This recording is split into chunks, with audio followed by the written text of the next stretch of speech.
Right, a bit of fault finding today, and hopefully this is actually going to help some of you. I get a lot of questions on why their batteries won't charge past a certain point, and I'm going to show you why today. So while you're watching, don't forget, drop any comment below and we'll send you out some storage stuff. We'll put everyone's name in a wheel. Lucky winner will be a day or two after this goes live. So when you get this fault, there's not a lot you can do from the outside, so just bear that in mind. You can put it on your charger, it'll tell you it's full. It'll, depending on the brand, it'll give you a flashing red and green light. Who knows, all sorts of error faults, if you like. So you're going to have to take it out. And with these ones, there's actually the 4 main screws, and then there's actually these 4 just here, which hold all of your cells into the case. So we're going to be looking at all of those cells, so we need to get this out. So we're going to take all of the screws out in this instance. And that's going to help us when we get the case open, and you'll see that in a minute.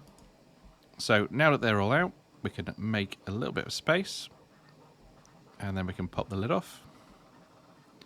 And first thing to do is have a good inspection, but we know from the fault it's probably nothing to do with the board at all, but it's always worth a look just in case.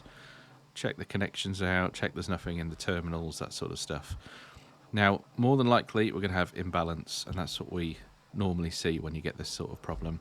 Some of the cells are going to be maximum and some of them are not, so we should see that in a minute.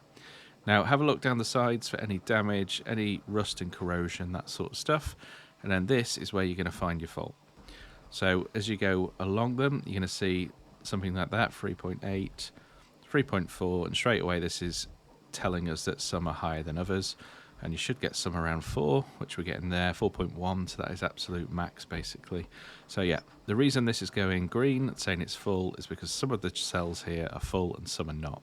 So we're going to rebalance this pack, do some capacity testing, and that should bring it back to life again, good as new. And don't forget to comment anything below. Have you ever had this, seen this, fixed this, that sort of thing? And what we'll do is we'll put you in that free giveaway and send you whatever your preferred brand is of some storage bits and bobs. So thanks for watching, and we'll see you next time.